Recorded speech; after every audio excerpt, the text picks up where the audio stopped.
Step 1. Take out the water pumping unit. Clean the water tank manually. And fill the water tank with municipal tap water. Step 2. Remove the filter package and the paperboard. Align buckles of the filter to notches of the water pumping unit, and insert a new filter. When there is a slight click sound, the filter has been installed in place, and it can be used normally. Step 3. Put the water pumping unit into the water tank. Step 4.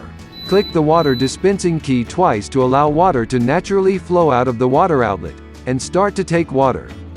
How to replace the filter.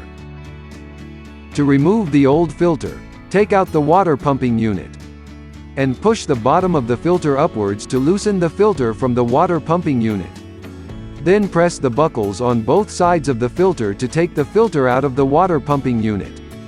Remove the filter package and the paperboard on two sides. Align the buckles of the filter to notches of the water pumping unit, and insert a new filter. Hold the water dispensing key for 3 seconds for filter resetting, and once the filter is successfully reset, the filter life indicator turns blue.